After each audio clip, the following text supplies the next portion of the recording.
Bueno, lo primero, bienvenidos a todos a mi casa. Espero que os trate bien la ciudad. Ya nos ha recibido un crucero por el momento en el día de hoy y que aparte de ciencia podéis disfrutar un poquito de lo que tiene Coruña como comida, paseos, etcétera. Y acto seguido yo creo que empezamos, ¿no? Me parece muy bien. Pues empezamos ya para ir en tiempo siempre con la primera charla, Donación en la historia no controlada, que aunque figure José Carlos Meneses, la va a dar, pues lo conocéis, José Luis Campo Cañaveral, del Hospital 12 de Octubre. Buenos días. A mí me ha pasado lo mismo que a Víctor, ha habido imprevisto de última hora, con lo cual hemos cambiado de ponentes, pero esto me lo sé, así que no hay problema. Esta mesa de donantes quizás es un tanto diferente porque interese más a los grupos quirúrgicos, pero yo creo que al fin y al cabo, pues con los donantes raros límite tenemos que lidiar todos, nosotros en las extracciones y los implantes y posteriormente, bueno, intraoperatoria anestesia y posteriormente los compañeros de neumología con el seguimiento de los factores de los donantes, pues tienen mucho impacto en la evolución de los trasplantes. No tengo ningún conflicto de interés con esta charla y tampoco entraremos ni en aspectos éticos ni legales que tienen que ver con este tipo de donación. Ya sabéis que la sistolia no controlada siempre tiene una complejidad logística asociada, entran en juego muchos factores como el diagnóstico de muerte, la participación de equipos con ECMO, RCP, etcétera. Estos aspectos, si queréis, los podemos discutir después, pero no entraremos en la charla. Y las cuestiones técnicas que tienen que ver con la valoración, con la preservación y la valoración de este tipo de donantes, las vamos a ver más específicamente en la sesión del sábado a las 10 de la mañana en el Congreso SET. Lo que quiero en esta charla es dar una impresión general de qué es una donación en asistolia no controlada. Algunos de vosotros sé que estáis muy familiarizados, pero a lo mejor otros no tantos.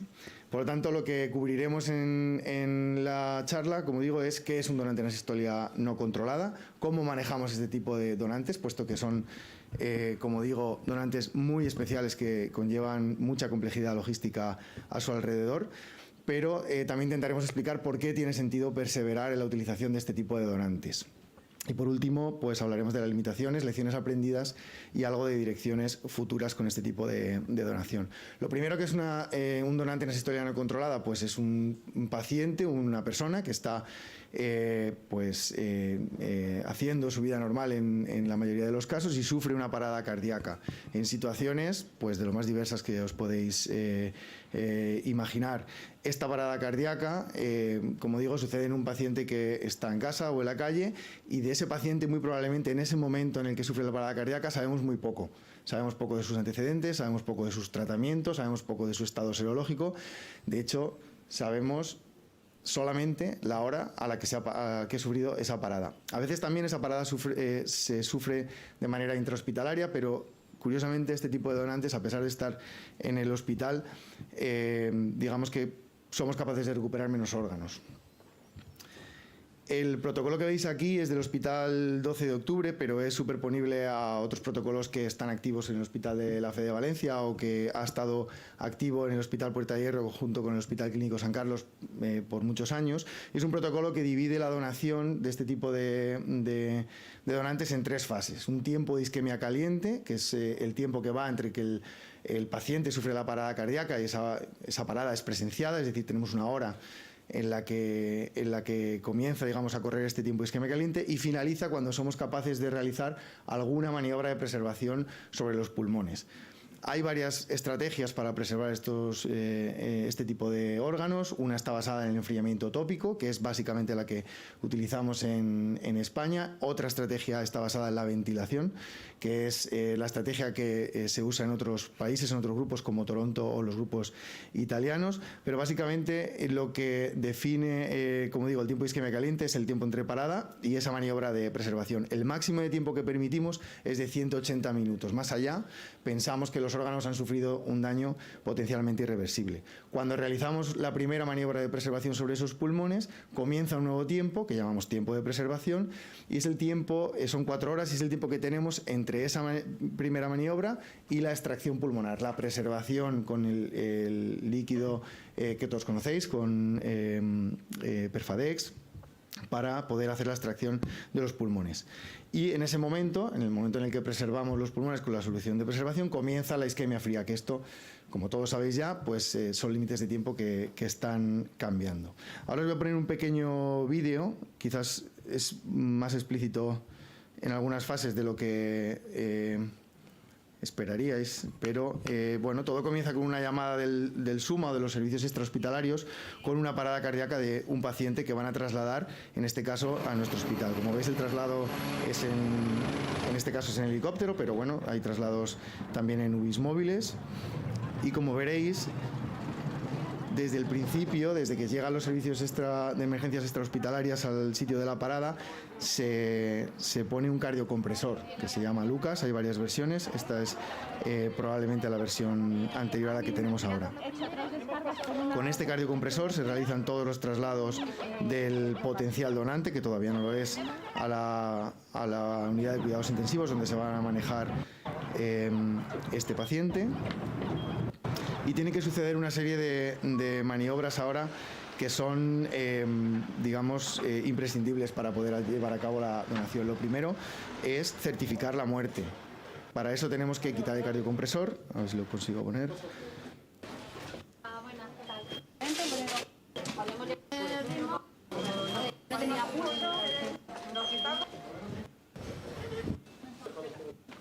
A ver.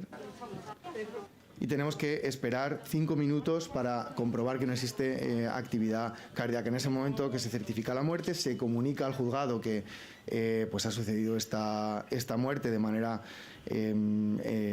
presenciada, pero no controlada, y el juzgado en 15 minutos tiene que dar una respuesta para ver si paralizamos la preservación de los órganos o no.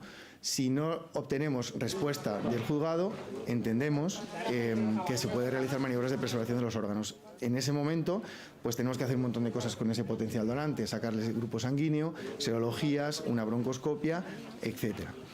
El traslado a quirófano de este potencial donante se realiza también con el cardiocompresor. Y una vez en quirófano tenemos que realizar maniobras de preservación, si hay órganos abdominales para riñones e hígado, y si hay solamente órganos torácicos, pues para el pulmón.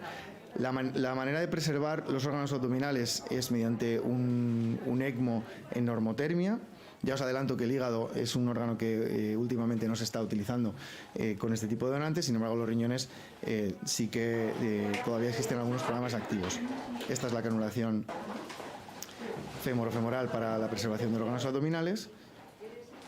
Y ahora veréis la preservación que hacemos para los pulmones, que, como decía antes, está basada en el enfriamiento tópico. Colocamos 2 drenajes pleurales en cada emitórax y hacemos recircular un líquido de preservación frío. La intención con este enfriamiento tópico es que los pulmones alcancen una temperatura por debajo de 21 grados. Y en este momento en el que tenemos tanto el abdomen como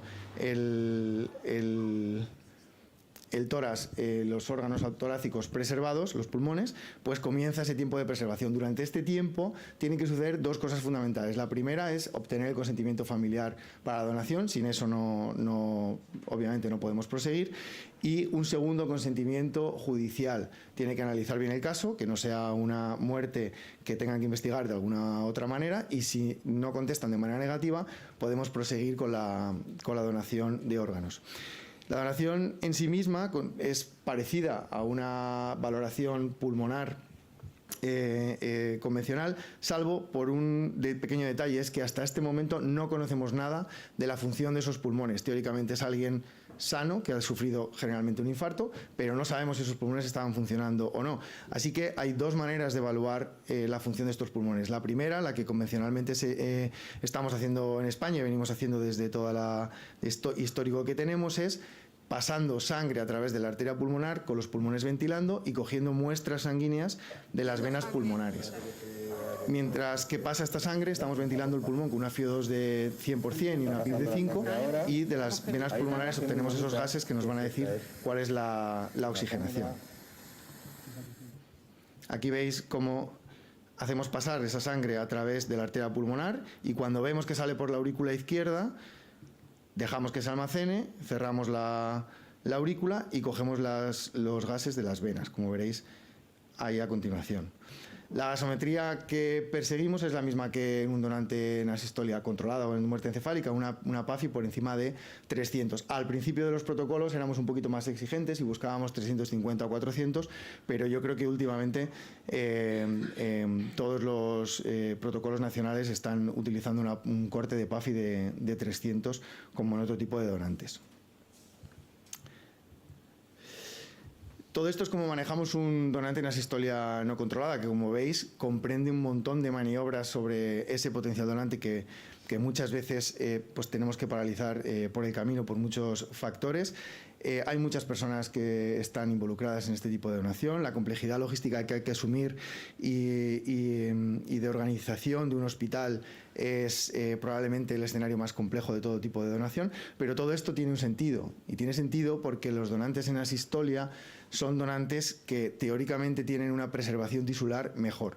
Primero porque la donación en asistolia no tiene la tormenta de catecolaminas que tenemos cuando tenemos un donante en muerte encefálica, y eso ayuda a que no haya tanto estrés oxidativo y se preserve mejor la función mitocondrial y exista menos daño en su metabolismo. Y luego por una particularidad que tiene el pulmón, y es que cuando se almacena o cuando se conserva un poco de oxígeno en el alvéolo no entra nunca en metabolismo anaerobio o hace un metabolismo mixto, lo cual hace que se preserve de manera más adecuada que que otro tipo de órganos.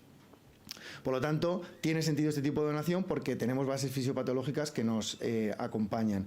Pero es que además tiene sentido este tipo de donación porque sin importar el número de trasplantes que hagamos cada año, a 1 de enero del año siguiente seguimos teniendo receptores en lista de espera. Por lo tanto, aunque es una fuente de donantes pequeña y de mucha complejidad logística, tiene sentido seguir persiguiendo su utilización. Y la tercera razón es que los resultados que están publicados hasta la fecha avalan la utilización de este tipo de donantes. Como digo, son muy pocos. Como veis, desde el año 2001, en el que Stig Steen publica su primer trasplante unipulmonar con donación en asistolia no controlada, son varios grupos españoles que han publicado su experiencia, algunos casos esporádicos en Estados Unidos y al principio en Italia, también el grupo de Toronto, y últimamente en este mismo año la publicación de los grupos italianos con otros 18 trasplantes con este tipo de donantes. En total nos suman más de 100 casos publicados, probablemente hay más, porque sabemos que los grupos españoles han seguido haciendo y no están publicados, pero en torno a 100 casos es lo que conocemos de este tipo de donantes. Sin embargo, y esto es un resumen muy rápido de los resultados de 4 grupos que han publicado su experiencia, el resumen es que los resultados acompañan, y los resultados en supervivencia y en función del injerto también. Esto es una publicación de Puerta de Hierro y el Hospital Clínico San Carlos, recogiendo una serie entre 2013 y 2019, con únicamente 14 trasplantes, pero como podéis observar, tanto en la tabla como en la gráfica, con supervivencias comparables a la asistolia controlada o la muerte encefálica. El grupo de Santander, sin ir más lejos, también ha publicado su experiencia entre 2012 y 2018 con 8 trasplantes, 2 de ellos con valoración ex vivo adicional y, como se puede ver también en la gráfica, con una supervivencia en el medio plazo más que aceptable. El grupo de Toronto tiene un protocolo y una metodología de manejo de estos pacientes un tanto diferente a esto que acabamos de comentar de los grupos españoles. Ellos tienen un tiempo de isquemia caliente considerado máximo de 3 horas y la maniobra de preservación que realizan es una ventilación protectora con CPAP con 20 centímetros de agua. No utilizan enfriamiento tópico para la preservación de los pulmones. Y luego la evaluación, a diferencia de pasar la sangre y hacer las gasometrías venosas, la hacen siempre con una plataforma ex vivo. Bueno, pues con este protocolo consiguieron hacer de unas 140 llamadas o referencias que se hacen a hospitales colindantes de la ciudad de Toronto, pues 5 trasplantes. Con estos 5 trasplantes, como veis aquí, los resultados que obtienen son pues también muy buenos. Solamente un paciente de los 5 fallece por, si no me equivoco, por una sepsis abdominal y un fallo multiorgánico. Y para finalizar, este artículo muy reciente es un compendio de toda la actividad de los grupos italianos, recién publicado en el año 2026, en el que tienen una rentabilidad de este tipo de donantes un poquito mayor, y de 72 llamadas que reciben para valorar pulmones consiguen hacer 18 trasplantes. También realizan maniobras de preservación basadas en ventilación y no en enfriamiento tópico, y también, como en el caso de Toronto, hacen siempre valoración ex vivo y no con sangre como se hace en los grupos españoles. Italia tiene además una particularidad, y es que el tiempo de observación que necesitan para certificar la muerte es de 20 minutos y no de 5, con lo cual sus tiempos de isquemia caliente están más prolongados. Por lo tanto, que saquen adelante este tipo de donantes tiene todavía, si cabe, más mérito. Los resultados, de nuevo, tanto en el posoperatorio inmediato como en supervivencias en el medio plazo, son más que aceptables. En resumen, los resultados se pueden ver en esta gráfica. Esto es el compendio de toda la asistolia no controlada que hemos tenido en nuestro país entre el año 2011 y el año 2024.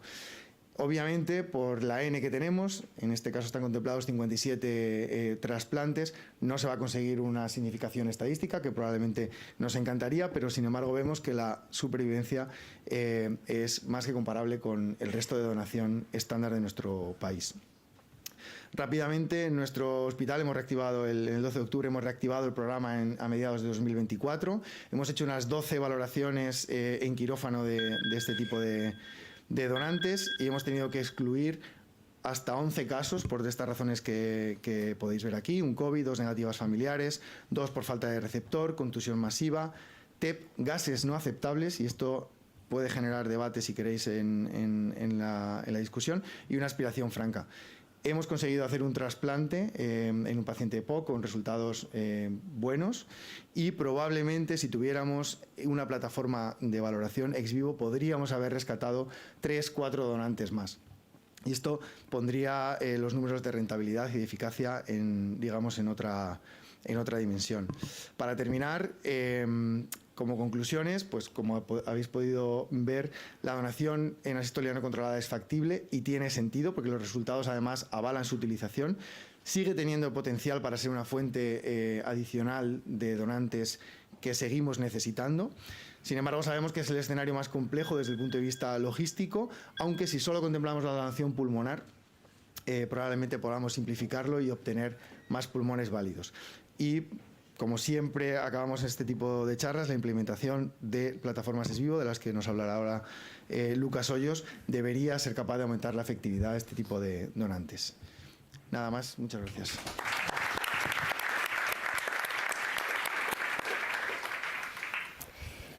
Muchas gracias, José Luis. Pasamos a la siguiente ponencia de Lucas Hoyos Mejía, que nos va a hablar de la utilidad real de un programa de ex vivo en nuestro país.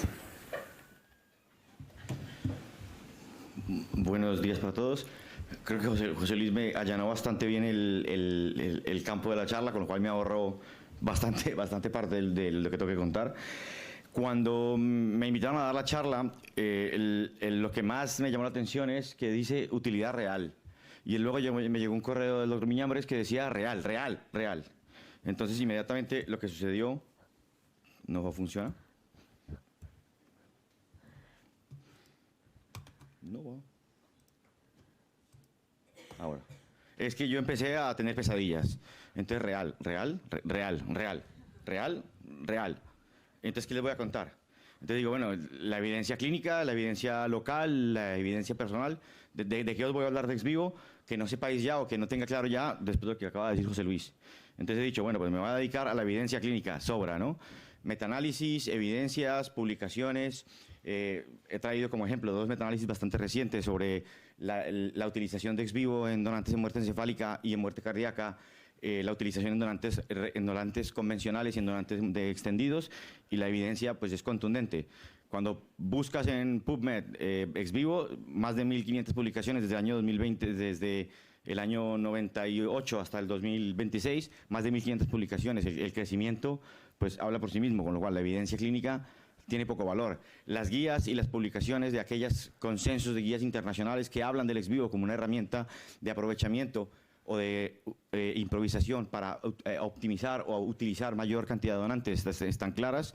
Son varias, está la de la ISHLT, está la de la Sociedad Americana, está la europea, está la de SOT, con lo cual no tiene mucho sentido hablar de eso. Entonces digo, bueno, pues voy a hablar de mi experiencia. Desafortunadamente coincide que mi experiencia es la historia de España un poco, porque he ido cargando con este lastre del ex vivo muchos años y puedo contar un poco lo que ha sucedido. Entonces, ¿qué ha pasado? Pues que cuando yo terminé mi residencia en Puerta de Hierro, estaba implementado un programa de ex vivo que era un tanto precario en su momento, y en el periodo que estuve, de 2018 al 2023, tuve la oportunidad de ser encargado del programa, y en ese periodo de tiempo tuvimos la oportunidad de hacer 60 valoraciones clínicas. En ese periodo iniciamos con muertes cardíacas no controladas, y luego empezamos a incluir otro tipo de donantes, marginales y no marginales, y los resultados eran impresionantes. Es decir, incrementamos la actividad de trasplante en un 19%, es decir, hemos valorado órganos que en otras circunstancias hubiesen sido desechados y hemos logrado incrementar la actividad trasplantadora. En el año 2023 tuve la oportunidad de irme a trabajar fuera de España, en Suiza, y la sorpresa fue que el resultado fue el mismo. Incrementamos la actividad trasplantadora en un 19%, pasamos de un programa que era bastante pequeño a un programa competitivo a nivel europeo, solamente a base de ex vivo, 19% de actividad a base de ex vivo. Tiempo de estancia en UCI, disfunción primaria del injerto y actividad global bastante similar entre los grupos, con una tasa de aprovechamiento del 50%, teniendo en cuenta que en Suiza pues, era el cirujano nuevo, el que acababa de llegar. Éramos bastante reticentes a la hora de aceptar donantes en ex vivo, y aún así la utilización se acercaba al 50%. En el año 2024 me trasladé de vuelta a España por temas de nostalgia, y de nuevo vuelve a pasar lo mismo. Empieza la actividad ex vivo, un programa que ya existía, pero que tenía una actividad muy modesta, donde apenas el 2% de los donantes eran valorados en ex vivo y eran utilizados. Hemos logrado triplicar esa tasa de aprovechamiento, y ahora el 8% de los donantes hacen parte del ex vivo. Cabe destacar aquí, cuña publicitaria, que mañana os explicaré el por qué solo es el 8% y no más. Pero hemos logrado que una sola persona, el programa de ex vivo español, haya logrado en Puerta de Hierro una actividad del 19%, es decir, donantes que son de rechazados, haberlos utilizado en el Puerta de Hierro, luego en Suiza y ahora en Reina Sofía. Y os preguntaréis si a nivel mundial este fenómeno se asemeja o se refleja. Pues sí, es igual. Gran parte de los programas que tienen actividad trasplantadora, que supera más de 50 trasplantes al año, tienen una gran parte de su actividad dependiente del ex vivo. Toronto, sin ir más lejos, tiene el 34% de sus donantes son provenientes de ex vivo. Es decir, son donantes que en otras circunstancias se perderían y son aprovechados en el ex vivo. Entonces, ¿tiene implicación real el ex vivo en España? Creo que está claro. París, hoy en día el programa de muerte encefálica, de muerte cardíaca controlada, como veremos más adelante, depende exclusivamente del ex vivo. Es decir, si no hay ex vivo, no puede haber muerte cardíaca en Francia. Viena, Cleveland, Northwestern, Milán, pues se repite el fenómeno a nivel mundial. Entonces he dicho, bueno, pues entonces vamos a aterrizar un poco y a responder la pregunta que Miñambres insistentemente me dijo: dame lo real. Entonces, como la evidencia científica en España soy yo, digo, pues me voy a quitar esta responsabilidad y voy a lanzar preguntas al aire donde simplemente os la lleváis a casa y decidís si merece la pena o no. Entonces vamos a aterrizar un poco unas preguntas con autorrespuestas. Está claro que la actividad trasplantadora en España ha crecido significativamente en los últimos años. Está claro que el rendimiento y la utilidad de los donantes ha aumentado significativamente en España. Está claro también que el trasplante en España ha aumentado significativamente. Y esto es un círculo que se repite. Hay más donantes, se aprovechan más, se utilizan más y por lo tanto hay más trasplantes. Pero tengo ciertas dudas. Esta gráfica es la que más daño hace al ex vivo en España, y es, como tenemos muchos donantes, entonces somos los mejores. Y entonces aparece siempre este comentario en todas las charlas. ¿Para qué voy a valorar o para qué voy a hacer un ex vivo en un donante si mañana voy a tener otro igual? Entonces, a eso no puedo contestar yo porque está feo. Entonces, el doctor, un importante, ¿cómo decir? El jefe, el director del management a nivel mundial responde por mí y dice fácil: no hay nada tan inútil como hacer eficientemente algo que no debemos hacer para nada. Es decir, rechazo órganos a tope porque al final pues va a haber otro mañana, ¿no? Y entonces vienen las siguientes preguntas. ¿Es nuestra mortalidad en cada uno de los hospitales el cero en lista de espera? ¿Es nuestro tiempo en lista de espera en todos los centros españoles menos de 6 meses? ¿Todos nuestros programas superan más de 10 por millón de población? ¿La disfunción primaria del injerto, el tiempo de ventilación mecánica y el tiempo de estancia en lista es bajo? No voy a responder yo. Sabréis cada hospital lo que tiene que tener. ¿Son estos resultados el resultado de una valoración efectiva o de una valoración eficiente. Es decir, estamos rechazando órganos simplemente porque mañana aparecerá otro y no estamos haciendo una valoración correcta. ¿A qué expensas tenemos los resultados que tenemos? Como yo me hice esas preguntas y la tengo que llevar, pues me la traje un poco. Entonces, teniendo en cuenta los criterios que actualmente cuentan en Reina Sofía para la valoración ex vivo, empecé a contestar la pregunta y dije, va, donante estándar, no tengo que explicarlo porque ya lo sabéis. Donante extendido, tampoco tengo que explicarlo porque ya lo sabéis. Pero si miramos la estadística española, porque de esto se trata de esta charla, de la utilidad real en España, nos damos cuenta que más del 50% de los donantes en España son mayores de 60 años. Que de los pacientes que se utilizan en España en trasplante de pulmón, menos del 15% tienen una PAFI por encima de 300. Es decir, todos los que están por debajo de 350 ya no se usan directamente. Menos del 15% de los pacientes que se utilizan en España son radiografías sospechosamente anómalas. Y la gran mayoría de pacientes, bueno, 30%, que ya vamos por el 42%, son donantes en muerte cardíaca, que tienen un plus. Y es que una vez se limita, ya no tenemos sistema de valoración diferente al ex vivo. Es decir, estamos realmente utilizando los órganos que debemos. Si miramos históricamente en los últimos 5 años, podemos ver que la gran mayoría de donación y ese crecimiento impresionante de órganos y esa gran utilidad de órganos y ese gran número de órganos de España depende fundamentalmente de pacientes mayores.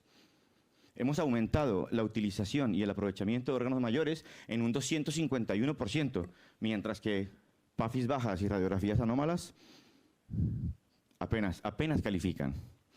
Si nos ponemos a ver en el año 2025, y solo traigo 2025 porque si me pongo a traer otros años, es una réplica de lo mismo, los donantes que han sido evaluados, es decir, valoración in situ, y que han sido rechazados in situ, podemos ver que 43 pacientes, es decir, el 25% de estos órganos son potencialmente evaluables en ex vivo. Y si me pongo un poquito más exquisito, hay otros 40, es decir, otro 24% que son posiblemente evaluables. Lo que pasa es que no está registrado el por qué han sido rechazados. Es decir, 83 pacientes valorados in situ, es decir, he activado un equipo, me lo he llevado hasta el hospital extractor y he rechazado el órgano. De esos 83, el 49% eran subsidiarios de ex vivo.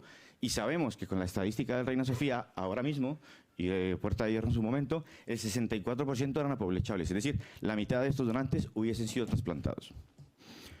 Ahora tenemos otro problema grave, y es que tenemos la donación en muerte cardíaca controlada, que cada vez le metemos más complejidad. Entonces ahora queremos sacar corazón, riñones, hígado, córneas, pelo y pies. Pues entonces va complejando aún más el proceso.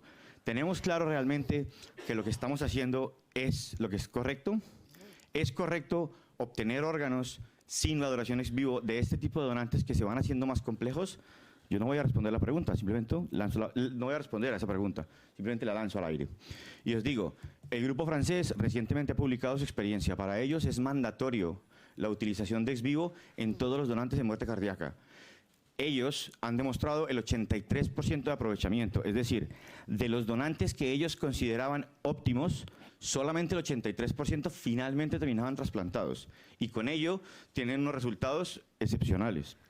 Si comparamos con lo que hemos publicado en España, me he traído lo que hay con números bastante modestillos, pero podemos ver que, por ejemplo, cuando el grupo español publica lo de las historias, los de recuperación cardíaca, los resultados son discutibles o al menos cuestionables, porque estamos utilizando donantes óptimos y los estamos comparando con donantes subóptimos dentro de los donantes de muerte cardíaca controlada. Es decir, ¿son esos valores realmente verdaderos? ¿Esos resultados y esa supervivencia a un año y esa disfunción primaria del injerto es real? Estamos utilizando esos órganos porque no hay más, no porque no haya plataforma, es porque no hay más. Esos pacientes que se han recuperado en muerte cardíaca controlada, que se ha recuperado el corazón, ¿cómo van esos pulmones?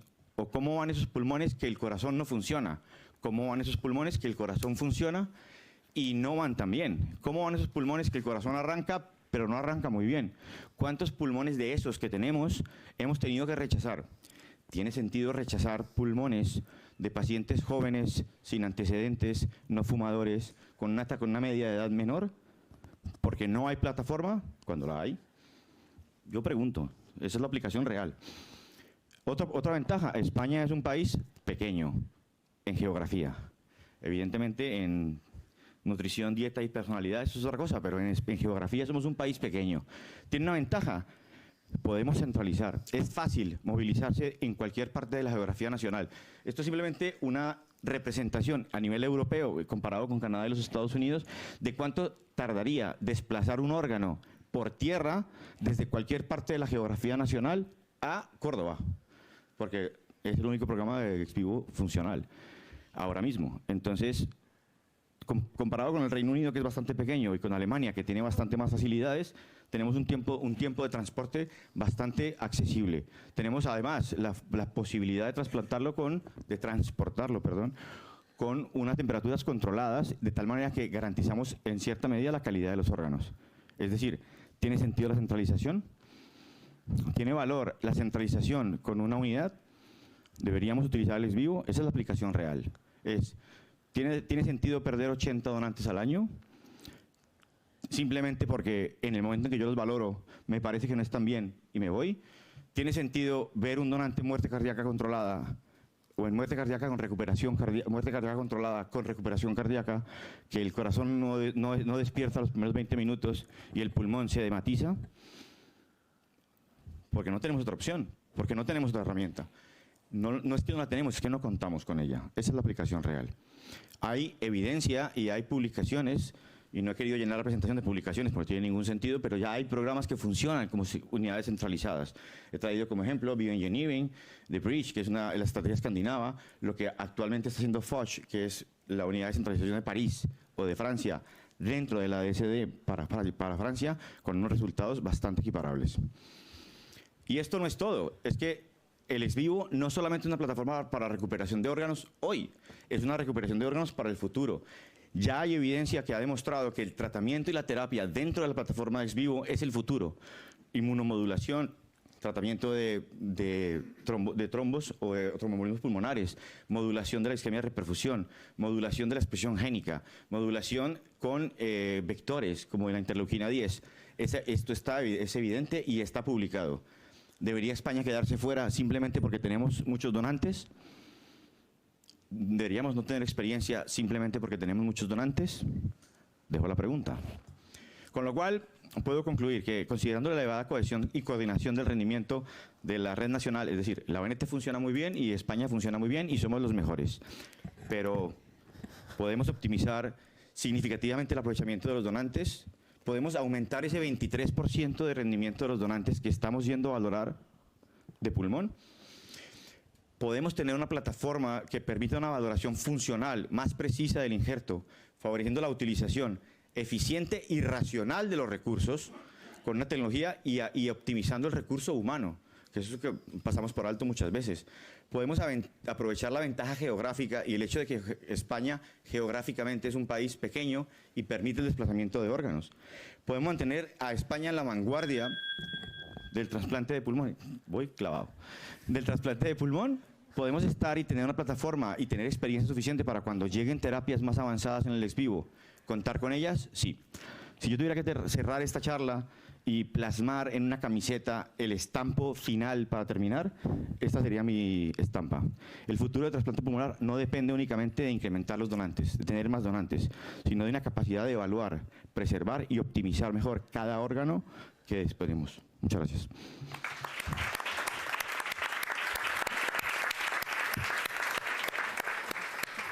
Vamos con la siguiente ponencia. Fernando Mosteiro, coordinador de trasplantes del Hospital Canalejo, aquí en Galicia. Vale, buenos días a todos. Vale. Sí, sí. Nada, yo voy a dar dos pinceladas sobre el donante pulmonar límite. Bueno, la verdad es que creo que fue Eduardo el que me lió para esta charla. Bueno, la verdad es que es una charla un poco farragosa porque el pulmón es el órgano más selectivo. Tengo que hablar sobre los donantes límite. Bueno, voy a intentar aclarar algunos conceptos. La charla la he distribuido en estos 6 puntos. Ven un poco un primer punto que hablaré sobre la introducción y epidemiología del trasplante de pulmón en España y en el mundo. Hablaremos sobre el concepto del donante límite, que ya tocaron previamente mis compañeros. Y luego nos centraremos en la edad, en el tabaco, en los pacientes donantes ahogados y las infecciones. Esto no pasa. Vale. Como todos saben, en el año 24, ya se puso anteriormente, España tuvo un récord de actividad de trasplante de pulmón. Fueron 623 trasplantes de pulmón, un aumento del 30% respecto al año anterior. El año pasado, 2025, hubo un pequeño descenso, pero seguimos con cifras récord.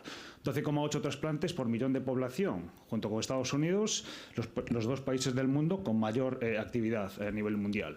Pero claro, hay que recordar que tenemos una brecha entre el donante y el receptor. La mortalidad en lista de espera no es del 0%, es entre el 15 y el 20% anual. Y además, solamente un 15 o 20% de los donantes multiorgánicos generan pulmones válidos. De manera que la demanda, obviamente, supera con gran cantidad a la disponibilidad. Y debemos de expandir los criterios. ¿Debemos de expandir los criterios? No. Es que los criterios en España ya se han expandido, por lo menos en el criterio de la edad. Como se comentó previamente, la edad media del donante en España es de 58 años. Más de la mitad de nuestros donantes tienen más de 60 años. Pero es que la epidemiología de otros países hace que en Estados Unidos la edad mediana de los donantes sea de 33. Mucho accidente, mucha lesión por arma de fuego. Aquí es un perfil distinto. Donante añoso, con pluripatología, que fallece por un ictus isquémico o un ictus hemorrágico. Bueno, es decir, está claro que el donante, tenemos que expandir los criterios. Aquel donante ideal de hace años, con todos los ítems perfectos, ya no existe. Y de hecho, en el año 2021, Christie estableció unos criterios para definir cómo definíamos, valga la redundancia, al donante con criterios expandidos. Y debía cumplir más de 2 de estos puntos que pone aquí. Una edad de más de 55 años, una PAFI por debajo de 300, un fumador importante, que tuviera diabetes, broncopatía purulenta, una infección en hemocultivos o una radiografía de tórax patológica. Pero no solo en España. Si se fijan, abajo pongo una revisión del mismo autor, como desde el 2005 hasta el 2018 el donante con criterios expandidos en Estados Unidos ha aumentado de un 27 a un 50% y, sorprendentemente, mejorando la supervivencia. Mejorando la supervivencia, lo cual indica que el donante con criterios expandidos no empeora, no implica un empeoramiento de los resultados cuando hay una selección cuidadosa, centros expertos y, como no, los dispositivos de preservación ex vivo.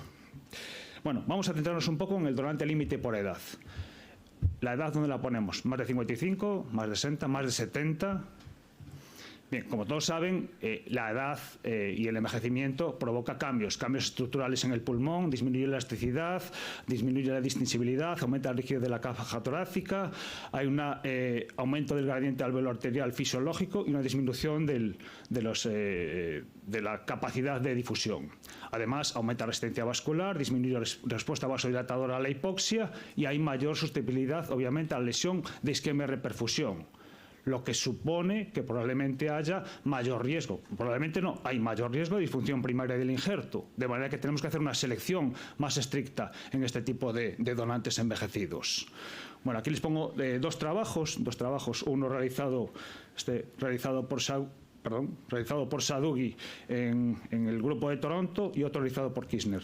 Bueno, el grupo de Toronto analiza 1.600 trasplantes de pulmón entre el 2002 y el 2017. Ellos establecen como donante ideal aquel que tiene menos de 55 años, que es la referencia, pero sorprendentemente ven que aquellos donantes de pulmón que tenían entre 56 y 69 años no había diferencias significativas en la mortalidad, en los resultados, e incluso los donantes de más de 70 años tampoco tenían peores resultados si la función pulmonar era adecuada. En la misma línea, Kirchner y los compañeros en el año 23 publican un estudio en el que revisan 1.168 trasplantes de pulmón con un seguimiento de la mortalidad durante 10 años. Ellos ven que tienen 62 donantes de más de 70 años y el resto eran donantes de menos de 70. Bueno, pues analizados esos 10 años de mortalidad, no ven diferencias significativas en la mortalidad entre el grupo de donantes añosos y el grupo de donantes más jóvenes. Eso sí, los donantes de más de 70 años tenían unas condiciones ideales. Tenían una PAFI perfecta, tenían menos tiempos de ventilación mecánica y además tenían menos historia de tabaquismo. Es decir, hicieron una selección estricta y cuidadosa de ellos.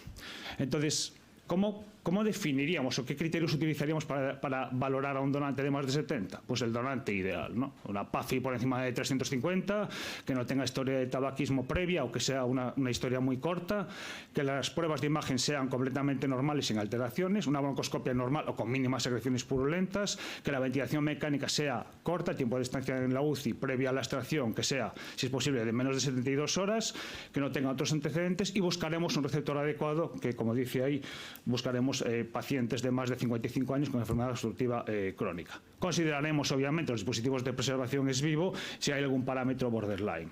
Entonces, ¿qué podemos decir de la edad? Bueno, pues que la edad aislada en un principio no parece ningún mal resultado y que aquellos donantes de más de 70 años con función pulmonar excelente y criterios mínimos y criterios expandidos mínimos que ofrecen una supervivencia comparables a los 10 años como hemos visto previamente. De hecho, es más, España, nuestra realidad, ya refleja esta práctica. Nuestros donantes tienen más de 58 años, más de la mitad tienen más de 60 años. Vale, yendo un poco al consumo de tabaco. ¿Hay un consumo de tabaco a partir del cual debemos descartar un donante? Bueno, como todos saben, el tabaco provoca daño estructural en los pulmones, destrucción alveolar, riesgo oncológico, aumento de la liberación de citoquinas proinflamatorias con una mayor respuesta al síndrome de isquemia y reperfusión y, por lo tanto, un mayor riesgo teórico de disfunción primaria del injerto. Bueno, aquí les presento dos trabajos, uno realizado por la Universidad de Cleveland y otro por Padova. En Cleveland ellos analizan 1.366 trasplantes de pulmón entre el año 2007 y 2020 y valoran el FEV al año y ven que obviamente, como era de esperar, el FEV de los no fumadores era mejor que el predicho respecto a los fumadores, con diferencias significativas pero clínicamente no relevantes. Y concluyen que no encuentran asociación entre el tabaquismo y la disfunción primaria del injerto. Ningún grado de disfunción y ningún tiempo de tabaquismo. Por lo tanto, el tabaco, aisladamente, parece que no es un motivo para desestimar la donación. Y el grupo de Padova realiza un análisis de 293 trasplantes de pulmón, de los cuales 225 habían sido con donantes no fumadores, 45 con donantes fumadores de menos de 20 paquetes año y 23 con donantes fumadores de más de 20 paquetes año. Bueno, ellos concluyen que aquellos que son fumadores importantes de más de 20 paquetes años sí que ven que tienen mayor estancia en UCI y mayor tiempo de ventilación mecánica post-trasplante, con diferencias significativas, pero no encuentran diferencias en la mortalidad ni diferencias en la disfunción crónica a largo plazo. De hecho, es más, ellos hacen biopsias pre-trasplante y no ven diferencias en las lesiones histológicas entre los distintos grupos.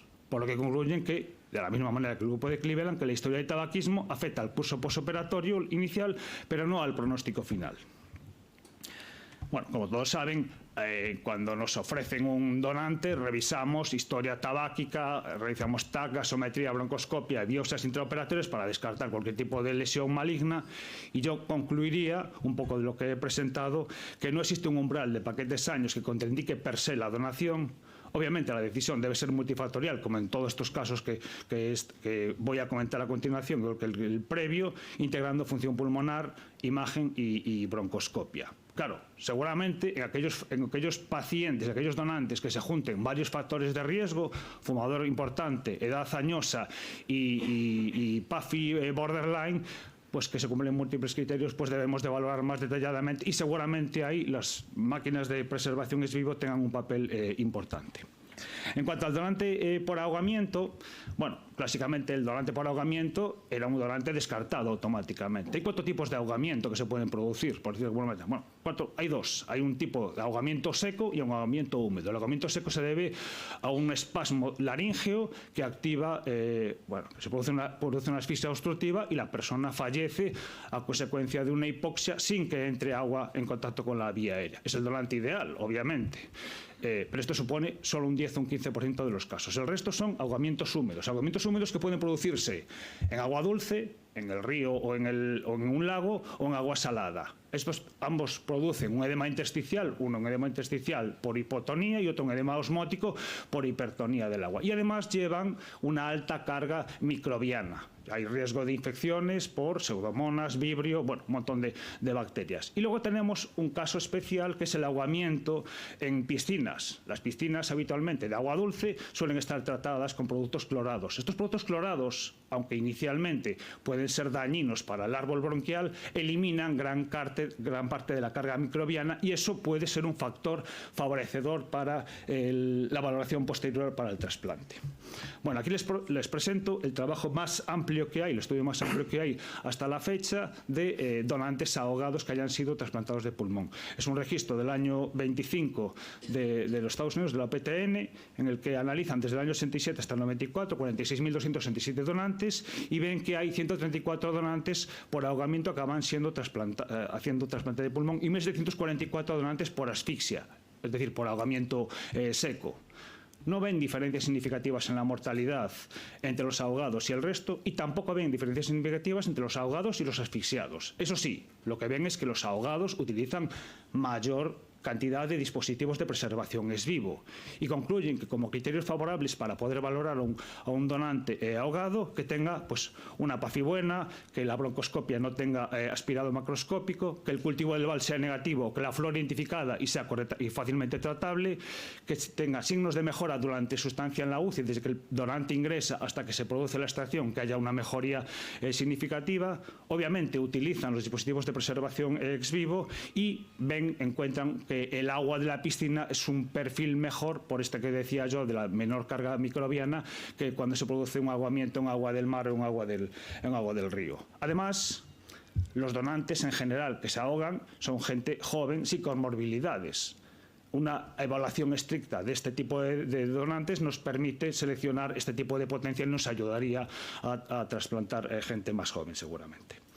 Y ya por último, el donante límite por infección. Como saben, bueno, hay un montón de causas que provocan infección. Yo aquí me he centrado en 4 puntos. Un primer punto que puede ser la bacteriemia o la sepsis, que como saben, cualquier donante con bacteriemia no es una contraindicación per se si el microorganismo está identificado, es sensible y lleva correctamente tratado al menos un tiempo prudencial. La infección respiratoria, y quizás sea un poco la mayor duda que puede generar a la audiencia, y es que más del 50% de nuestros donantes tienen cultivos respiratorios positivos. Y esto ¿es peligroso para el receptor? Bueno, los estudios dicen que la transmisión al receptor es escasa, está en torno a un 3%, y que además cuando se produce este tipo de transmisión suelen ser traqueobronquitis. De ahí que sea importante guiar la profilaxis antibiótica al receptor fundándonos en los cultivos del donante. En cuanto a la neumonía y la aspiración, obviamente tenemos que evaluar la extensión radiológica y la repercusión gasométrica, utilizando dispositivos ex vivo, que no voy a incidir más en esto. Y luego en el COVID-19, que pasamos una pandemia, tampoco voy a recalcar que tenemos que tener una PCR negativa al menos 24 horas para poder valorar esos pulmones. Bueno, el algoritmo de profilaxis antibiótica es el que hacemos habitualmente. Hay que retirar muestras de cultivos en el donante, muestras de cultivos en el receptor, hay que iniciar coberturas antibióticas amplias, empíricas, antiseudomonas, con una duración de 7 y 14 días, y obviamente guiarnos por el antibiograma. De manera que, para concluir en cuanto a las infecciones, yo diría que hay una gran variabilidad de protocolos entre centros, pero no hay estudios clínicos controlados y utilizados que nos digan una guía a seguir. Lo que sí está claro es que parece que el cultivo positivo en los donantes, es decir, el VAL positivo del donante, no predice neumonía post-trasplante de forma independiente. Solamente hay un 3% de posibilidades de transmisión y suele ser traqueobronquitis. Y lo que sí está claro también es que la neumonía post-trasplante con cultivo positivo en el donante, si se hace un guiado del antibiograma del tratamiento del paciente, los resultados son muy buenos, curando incluso esas neumonías. Obviamente, si tenemos un germen multiresistente, hay que valorar individualmente. Valorar no tanto por el germen multiresistente en sí, sino porque es que muchas veces la cobertura disponible que hay para esos gérmenes es escasa, el riesgo de transmisión y el fracaso terapéutico son elevados. Entonces eso es lo que hay que valorarlo. Ya un poco para concluir, y antes de tiempo, como decía mi compañero, me quedaría con este último punto, el 6, que dice: la decisión siempre debe ser multifactorial. No hay ningún criterio aislado que contraindique la donación, de todos los que yo he revisado, y el beneficio del receptor en lista de espera es el contrapeso de todo riesgo. Decíamos que la mortalidad en lista de espera está entre un 15 y un 20% anual. Pues esto creo que tiene que ser algo importante a la hora de valorar qué donantes descartamos. Nada, muchas gracias.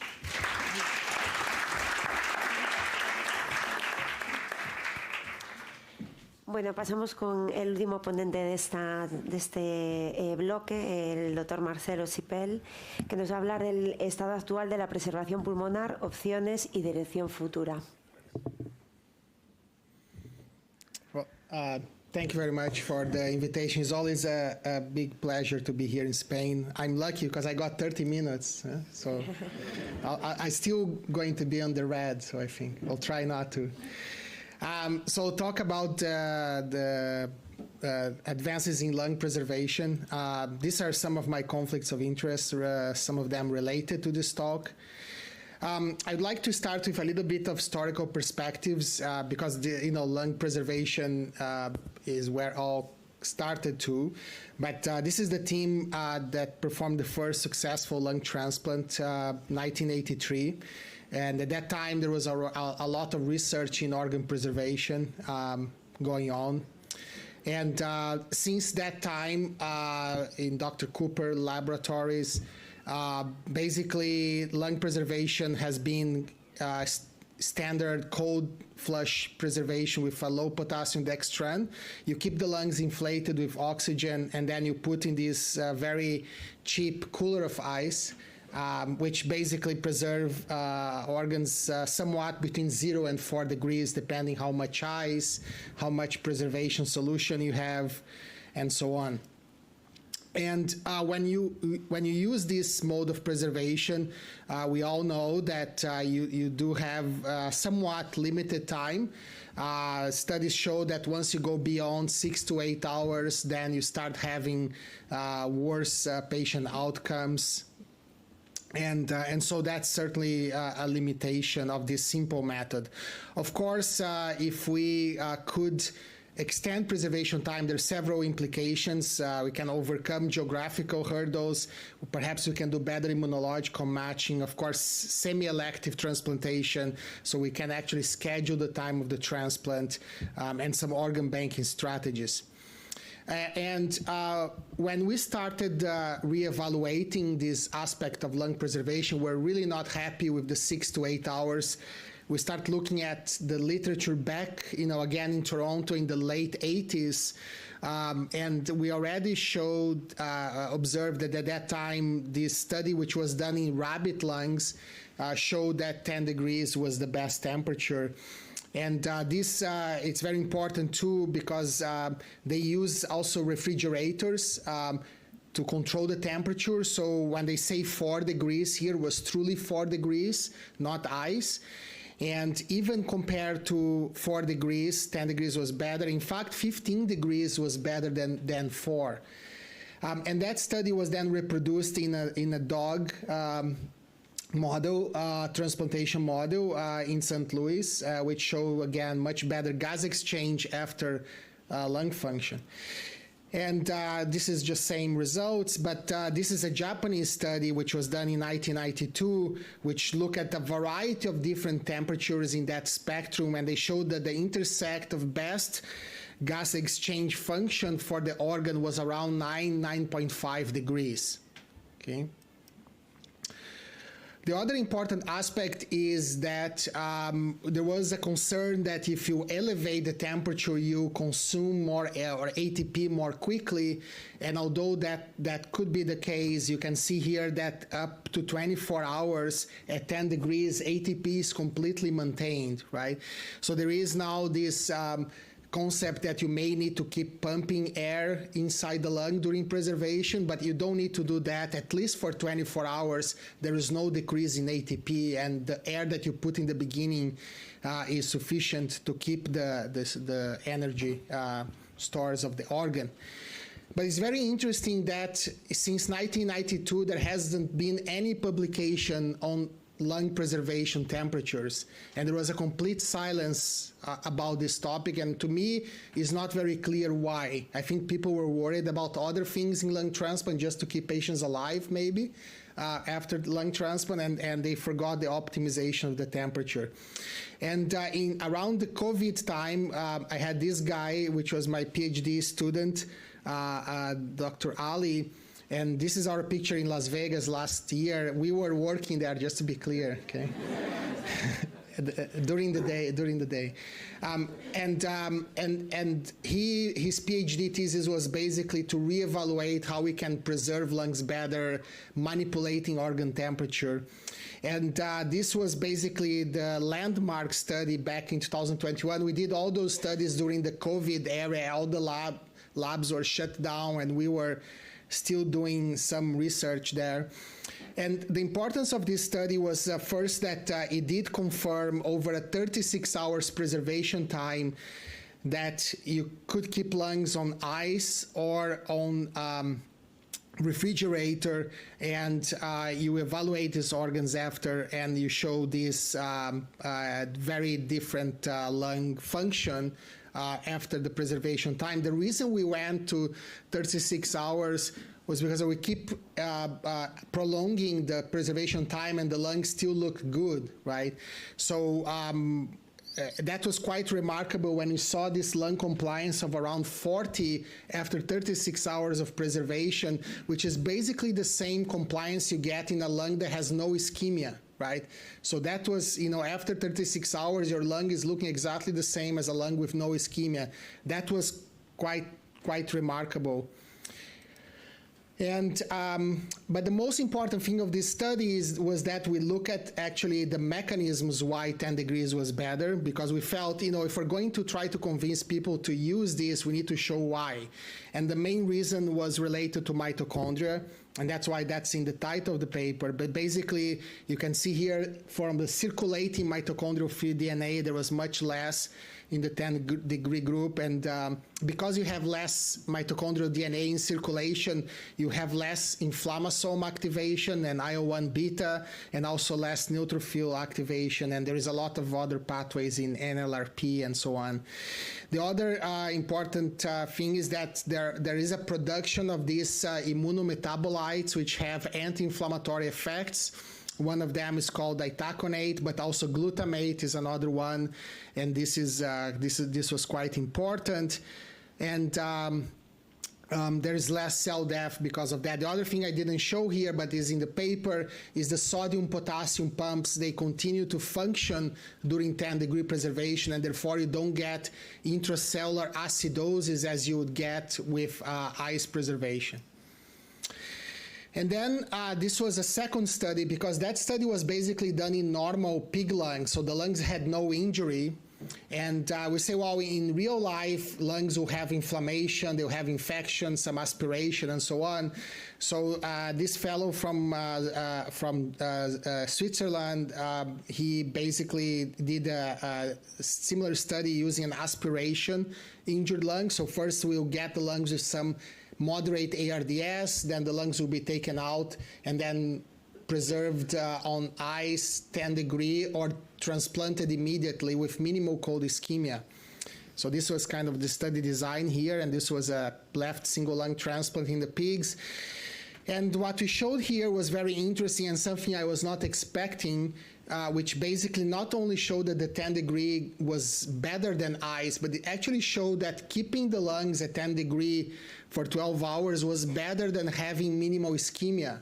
And that's something, is a change in paradigm. I'm going to talk a little bit more about that, but basically you see the histology here of these lungs that stay 12 hours much better than the lungs that had minimal ischemia, which is telling us, well, keep the lungs in the fridge or whatever 10 degree we use and go sleep, because the organ will get better over time. Don't go and rush to do your transplant.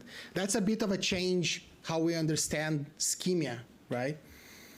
And then we reproduce the same thing with an LPS study, again, showing here that 10 degrees was much better than ice. And was a lot, again, related to membrane potential of mitochondria. Again, we did all this mechanistic study. And so that's a really change in paradigm in organ preservation. In fact, that can prolongation of ischemia at the right temperature actually improve organ quality. And this is one study that showed that. We have some anecdotes from the clinical aspect of things that some of our surgeons, they actually prefer to keep the lungs longer because they think the organs work better. But, we don't have that firm conclusion yet, but that's important. Now, in that study we published in 2021, when we saw those results in the pigs, we said, well, let's do 5 human lungs that we go sleep and come back in the morning. And we did that with 16 hours of preservation, and the lungs had no PGD. So that was 5 cases, and that's, at that time, I approached Jose in Madrid and Conrad that was in Vienna and say, let's do a clinical trial to try to prove this concept. And that's what resulted in this publication here. And basically this study design was that you were forbidden to do any transplants after 6 p.m. Between 6 p.m. and 6 a.m., you could not do your transplant. So basically you had to prolong the preservation time until the morning. And with a mean preservation time of 16 hours, we showed very low rates of PGD and very low rates of ECMO use and so on, 70 patients. This, of course, the control group was an ICE-matched group, was not a randomized study, but nevertheless, it showed the safety of that, and this really changed a lot how we practice. This is just to give an example that in 2024, just 5% of our lung transplants in Toronto actually are done overnight. Right, the vast majority now are done during the day. I haven't done a transplant at night for 40 years now, which is amazing, with the exception of a few pediatric or neonates that we did it, but adult lung transplants, no. There are other publications, of retrospective studies. This is, again, we showed that you could go even beyond 18 hours and there was no problems. We presented at ISHLT this year lungs between 24 and 32 hours of cold preservation with good outcomes. So we don't know exactly what is the limit there. I can tell you from pig studies at least, when you go to 48 hours, the lung do not look good. Okay, so there is something that happens somewhat between 30 and 48 hours, 36 and 48 hours. 36, the lungs look good. 48, they don't look good. There's something that happens that very quickly the organ quality gets worse. So although clinically we don't know the limits there. And then there is a study from Colombia showing the same thing. I know there are some publications from Spain as well. And there is a variety of ways that people do this. Again, there is the transportation in 10-degree coolers. There is transportation in ice and then putting in a refrigerator. That's how we did that first trial, and so on. So. And then we wanted to do a randomized trial, so we did this randomized trial with 18 centers. There are 2 centers from Spain, and basically the goal here was to show again that you could preserve organs for longer and still have good outcomes. The one challenge of this trial was that the evidence was already so strong in the previous studies that centers did not want to recruit anymore because they didn't have a chance to be randomized to ICE and have to do the transplant at night. And so that was the difficulty to recruit, but eventually we got 320 patients that were randomized, and basically you can see here that even preserving organs for longer, the PGD rates were exactly the same. And when you look at the subgroup analysis from the randomized trial, again, when you look at the group that had 16 hours of preservation in 10C, they compared to the ICE group, which the mean was 8 hours, the PGD rates were actually lower with the odds ratio of 0.23, although the P was not significant here, but certainly not worse. Now, we wanted to know more about the mechanisms of that, and we did this metabolomic study, we tried to understand, again, that 10 degree has been an organ hibernation or a hibernation temperature for mammals. And one of the important things is when you look at these dots here, you can see that at 10 degrees, during preservation, you see the red and the green. they change, they move, means that the metabolism is ongoing. Whereas in the ice group, you can see that the red and the green, they don't change, right? Which means the metabolism is so shut down that nothing happens in the organ during that time. And what is the main changes that happen? So the main difference is, just, this is a very confusing graph, but the main thing to understand is that the energy that the organ extracts during preservation at 10 degrees is from active beta oxidation, meaning they are using fatty acids instead of glucose to maintain the organ energy. And fatty acids is a much more efficient manner to obtain ATP and tissue energy. And again, here you can see other mechanisms of that, even for long-chain fatty acids. And you can see that lactate and lactate pyruvate is also much lower in the 10 degree, which means there is less anaerobic preservation. Now, one of the questions is, okay, we can go to 36 hours now, but can we actually achieve some days of organ preservation, and maybe even avoid the transplant on the weekend? And I think if we try to simulate the hibernation again, where you cycle between these periods of 10 degrees and normothermia, maybe that's the way you could get that. So we tried to simulate that in the lungs. And what we did is we kept lungs at 10 degrees for 24 hours, and then we had short cycles of ex vivo lung perfusion for a few hours, and then you put the organ back to 10 degrees, come back next day, do a short cycle of EVLP, back on 10 degrees, come back next day, do another cycle. And by doing that, we show that these are pig lung transplants after 3 days of preservation. The lungs look completely perfect, okay? And we didn't go more than 3 days because the fellows start getting tired of doing that. But maybe doing this cycle, you could potentially go even longer. And I think, just before I finish the 10-degree part and move a little bit on, the thing I'm looking at lung preservation solutions now is exactly the same as we looked at the temperature. We're still using the same preservation solution that was used 35 years ago, right? And it's striking to me why no one has actually tried to make it better. And if people try to make it better, they did some rat studies and then forgot how to move forward, right? And so now that you have 10 degrees, there's different metabolic needs as well. And maybe what we're learning with these metabolomic studies, we can optimize the solutions. And one of them we recently published was the use of we saw itaconate as a main anti-inflammatory, anti-cell death metabolite that is produced in the organ. Maybe we can supplement the solutions with that. And this is a recent study showing that doing that actually help the organ. So we show that not only our group, but many groups right now, 10 degrees provides safe 36 hours, ATP is maintained, mitochondrial health is a mechanism of protection, and the efficient utilization of lipids rather than glucose for tissue energy is the hallmark of this 10-degree preservation.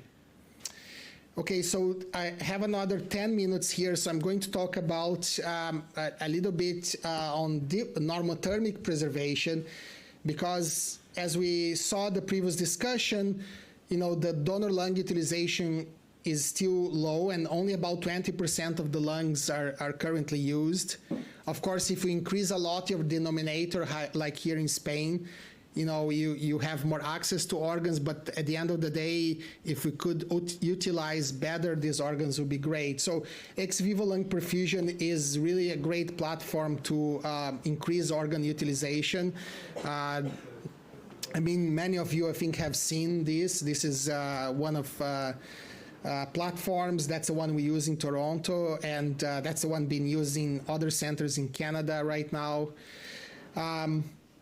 And the goals of ex vivo organ perfusion, of course, is to create more organs, more access, improve recipients, and quality of life, and so on. And again, as we discuss here, the main reason why lungs get injured is because of the process of brain death of the donor, ICU-related complications.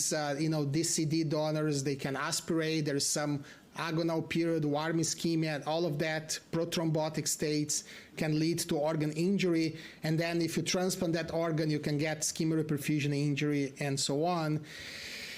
And, ex vivo organ perfusion keeps the donor organs alive outside the body and allow the transplant teams to examine and treat the organ before transplantation. This is, again, just an example, and this is one of our first ex vivo lung perfusion cases, was a donor that had received 30 units of blood transfusions after trauma. There was this pulmonary infiltrates, maybe some trally, and PF ratios were below 300. And we put the lungs on EVLP. You can see the PF ratio was 250. After a few hours, the lung had cleared, and the PF ratio was better. This is just kind of a simple example of the utility of ex vivo lung perfusion. This is the recipient ICU arrival. Now, as Lucas discussed, there is a great opportunity for therapies as well. And over time, we start using these donors that actually died of massive pulmonary emboli. We put the lungs on the circuit. We give alteplase in the circuit, the PA pressures go down, and we go ahead and transplant the lungs. So this is just, again, as an example.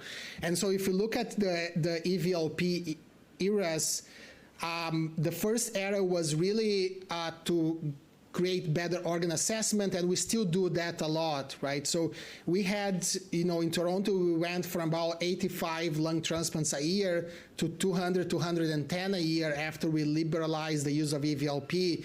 One of the aspects that was not commented when you look at those numbers, 30, 40%, is that just by having an active EVLP program, you go a lot more out to see organs, and many times you don't use EVLP, right? So we take about 40 lungs from United States every year, and those are organs that have been declined by 74 centers in the US, and we only use ex vivo lung perfusion in 50% of those, right? But we go out and see because we know we have EVLP available, so that's an important thing to keep in mind.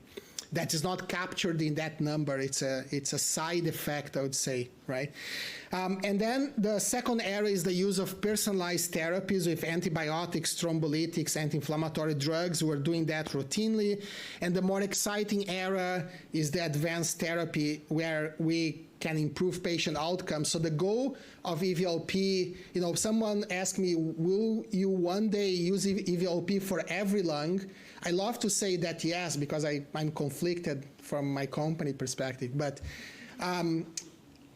today it doesn't make any sense to do that, right? We transplant lungs, things are go. But let's say someone develop now something that you put in the organ that you can use 50% of tacrolimus doses now, because the chance of rejection is less. Let's say you put something in the organ that your chance of CMV reactivation dropped by 80%.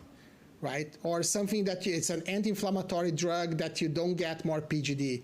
When you have that, then I think we'll be able to justify that every organ will have to go through EVLP. We're not there yet, but that's the more exciting part. EVLP has really transformed lung transplantation. These are many of the publications.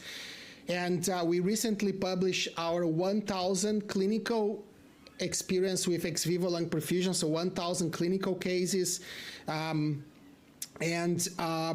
Again, 30, you can see in the blue bar, about 30 to 40% of our transplants are on EVLP.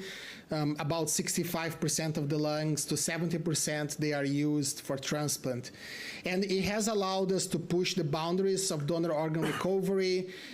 We don't have any geographic limitations. I wouldn't say right now this is not because of EVLP, it's more because of 10 degrees. So distance is no longer an issue. We very commonly would fly to California. We've been to Alaska. And it can take, 7-8 hours just from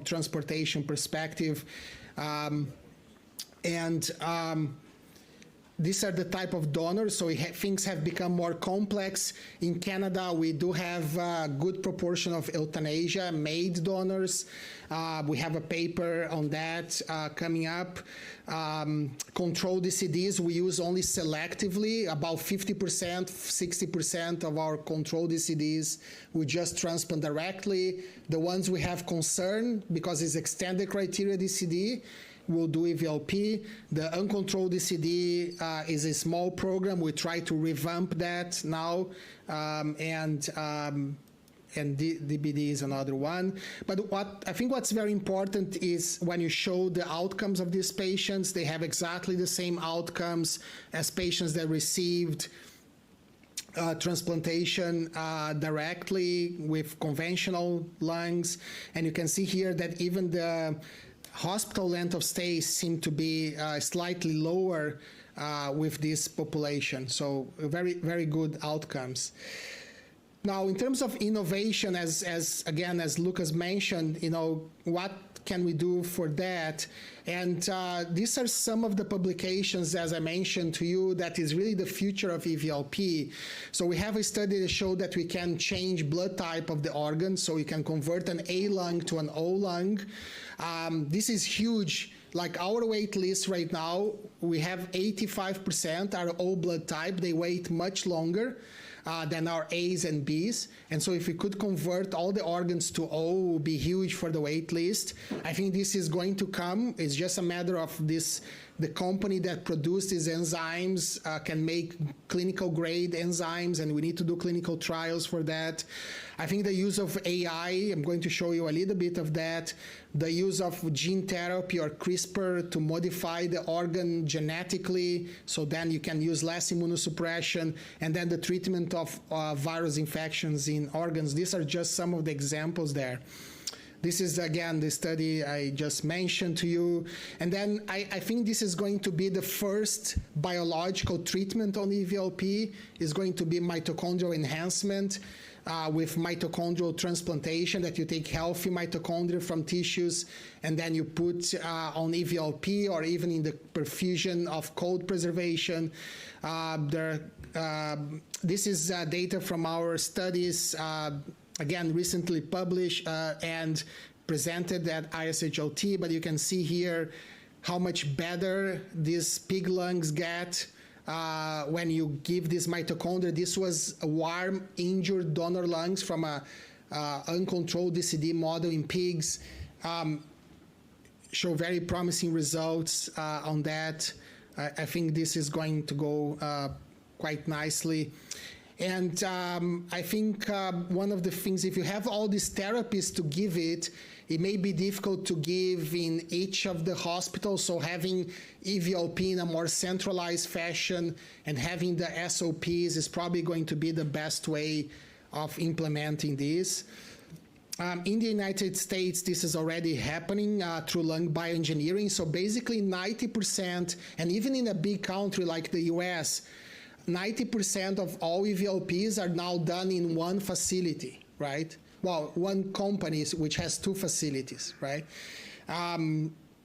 Logistically is much easier, and I think the quality of application of EVLP is better. And so I think in European countries that make a lot of sense, because geographically you're also much smaller, and I think centralizing the expertise, I think that would be really important. This is just to show how the data is shared with the groups that are doing the transplant. You can see everything perfectly. Like today, even in our own hospital, it's very rare that I'm going inside the ex vivo room to check on the lungs. I'm checking everything online, and then I make the decision online, right? And then I tell, okay, you know, it's 1 o'clock in the morning, lungs look good, put in the 10C fridge, we'll start at 8 o'clock, right? So that's the typical scenario now. And then just to finalize, I think the use of AI, it's very important because when we try to assess these organs, there is still a lot of subjective issues related to that. And as discussed before, we use only about 20% of the lungs. And when you look at what EVLP generates, is amazing, right? You have all these features that are generated just from the lung itself, right? You have physiology, you have imaging, you have protein transcriptomics, you have the biochemistry, you have the metabolomics, you have proteins. And if you put all of this together, you come up with an algorithm that tells you when the lung is good to use or not. And that's what we call the InSight model that we have created. And basically, the InSight model was developed and validated for patients that get extubated in less than 72 hours, in more than 72 hours, or unsuitable for transplant. And it's very interesting when you look at all of these parameters that go into place. There were some of these parameters that we never pay attention, right? When you're doing EVLP, you really don't care about, you know, sometimes sodium or potassium or base excess or calcium, but this is end up being important when you put in that model, right? And so when we get, and I know I only have two or three more slides, basically today at our hospital, when we get the EVLP, at the third hour EVLP, we get this InSight report, which tells the surgeon a green light. So the last 1,000 cases that were done with these characteristics, your recipient was extubated in less than 72 hours. Or will tell you, well, you can still go ahead, but you know the outcome will be a little bit more difficult for this recipient. Or it can tell you red, say don't go because things won't be fine, okay? So especially for surgeons and physicians that don't have a lot of experience with the EVLP assessment, having this help from the AI is going to be very valuable in making things more objective. And then now we're actually doing a randomized trial. So half of the cases, the surgeon only get the standard EVLP parameters, and the other half of the cases, they get also the InSight result. So this is a randomized trial, and we're going to check whether having the addition of the AI will provide increased organ utilization out of EVLP. Can we increase from the 65% to 80%? But more importantly, we'll say, is the results of the recipients better for the lungs you selected, right? This is just, again, an example of the lung that didn't look great, but then, you know, X-ray had infiltrates. There was some of these changes in the parenchyma, but then, you know, the AI showed this lung looks good, go ahead, right? And the surgeon then goes and transplant the lung. So very, very helpful in some decisions that you're not sure. So thank you very much and happy for the discussion.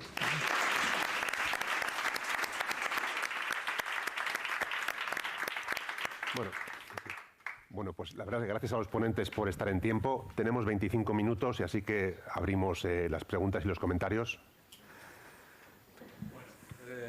No sé si se me oye, el micro no sé si funciona, bueno, hablaré más alto. Primero, daros las gracias por la presentación, han sido súper instructivas. Yo quería hablar con Lucas, siempre hemos hablado de este tema. Y más que nada, evidentemente las preguntas con respuestas dirigidas han estado bastante bien, ¿vale? Te lo compro, pero no se valora un problema que hay en España. Entonces están dos hospitales que tenéis un quirófano a disposición de trasplante. Pero eso no pasa en todos los modelos españoles. Entonces, ¿qué hacemos con un ex vivo que termina el protocolo a las 6 de la mañana? ¿Qué hacemos con él? Entonces la pregunta no es por ahí, la pregunta es, ¿podemos después de hacer un ciclo de ex vivo, como apuntaba Marcelo, hacer una preservación a 10 grados durante unas horas? Si eso está documentado, todo eso. Me estás pisando el caminado. Sí, de hecho estamos pendientes de publicarlo. Nosotros tenemos ya una serie, es pequeñita porque es un programa modesto. Tenemos ya 7x7 trasplantes de ex vivo, cuyo objetivo es precisamente eso, es organizar la logística con direccionamiento puramente logístico. Es decir, se hace el ex vivo con indicación clínica y se preserva a 10 grados con intención logística.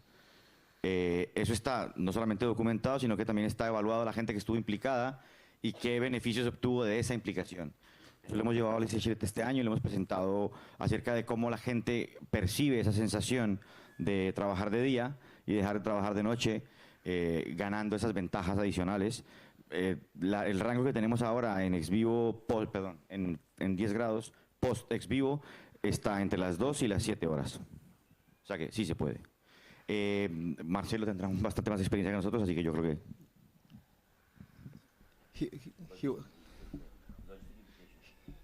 He was asking about the second cold ischemia time after EVLP. Yeah, so we're very comfortable with at least 12 hours post EVLP. So we're happy with 12 hours before and 12 hours after. So we normally, again, whenever EVLP finishes in the night, 9, 10 p.m., we'll always start the transplant in the morning. The one question is, if you have the time to manipulate, do you increase the cold ischemic time 1 or the cold ischemic time 2? Right, and I think it depends a little bit. If you're happy with the organ retrieval and preservation, the lung is well inflated and so on, so you can prolong your one and kind of divide, 50% in CIT1 and 50% CIT2. But sometimes, if the lung is not great, it's better to do the EVLP sooner, and then you assess if the lung is good, then you keep it for the second CIT. Yeah. I also, just from a logistic perspective, I want to mention that now in the United States, when the lungs are declined by every... So the way logistically works is that a center has to send the lung for EVLP, right? You go, you accepted the lung, and you say, well, I'm going to do EVLP because I'm not happy with this, and this. So that's your lung, right? Go to EVLP. If the lung is good, you transplant, right? If the lung is not good, doesn't get transplanted. What's happening now is that lungs that are declined by everyone, so they're not going to be used, the lung bioengineering is bringing these lungs to their center and starting EVLP. And after it goes on EVLP, they say the lung looks good, let's start calling the centers, right? So, and then they are 50% of those lungs are being used, right? So that's a truly remarkable show that these are lungs that for sure not going to be used, right?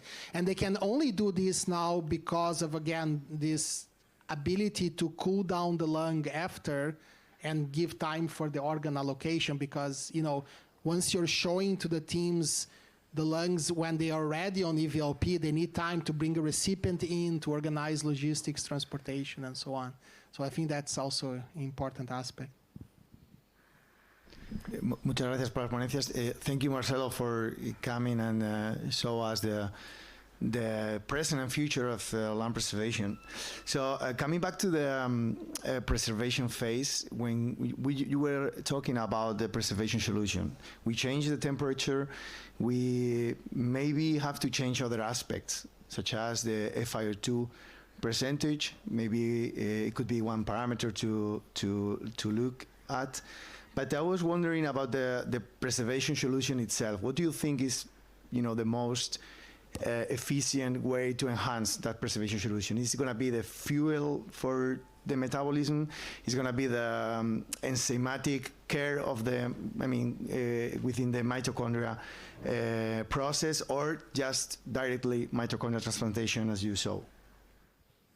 Yeah, I think all of those will be important. Depends what you want to achieve, right? So one thing is you want to achieve less ischemic reperfusion injury, okay? So that's one goal. Then I think you don't need to prolong preservation too much. You just want something that improves PGD. Then I think using, for example, anti-inflammatory, metabolites is one of them. I think the use, one of the very strong ones is this anti-ferroptosis as well, agents that seem to be very potent. Those are some of the examples. Now, if you want to prolong the preservation, then you basically need to give more substrate, right? And what we learn now that actually maybe the best substrates are fatty acids. And what we are now investigating is the use of short chain fatty acids, which are ketone bodies. And we're doing that, and promising results in terms of prolonging preservation beyond the 36 hours, right? So I think will depend, and maybe there will be a mix of all these things together too that will help. But yeah, I really don't understand why we haven't made progress on that, even though there is so much publications and experimental level. I think when you need to go through regulatory, that's where things get stuck. You have to do that as a new drug, and you know that it's very expensive. You need to do randomized trials. But anyways, I think that's one of the reasons, yeah. Thank you. Progress on that, the same line of question does not only the perfusion solution itself, but ventilations and set of ventilation in cases of prolonged ventilation or prolonged ischemia time, or any kind of source of improvement of the lungs. What do you think? Because we have sometimes discussions about which FiO2 we should put on the patient after DCD donation or during DCD donation. Should we ventilate or not? So is there any, because we've seen some evidence on EVLP. So what do you think in the preservation itself in terms of ventilation? So you're talking about before taking the lung out, like in the donor still, yeah. I don't know. I mean, there is only old studies again showing that 50% seem to be the ideal temperature. FiO2. You wanted the lungs to be inflated but not hyperinflated. I think there are some tweaks still that can be done there, but I'm not sure of a major change there. The other question is. As you know, there is a device in the US that keeps the lung, keep pumping air to the lung during preservation so you don't get atelectasis. I think conceptually is a good idea, but again, we haven't seen preclinical studies showing the benefit of that. And as I showed you, ATP is maintained up to 24 hours at least. So we also have to be careful what the industry is trying to push to us just to make money versus what the science is showing. But I think those are good points. I mean, there's all the, the proning as well, I think has shown good results as well. And the bottom line is, we need to look at these simple interventions. I think that was one of the major lessons of the 10 degree.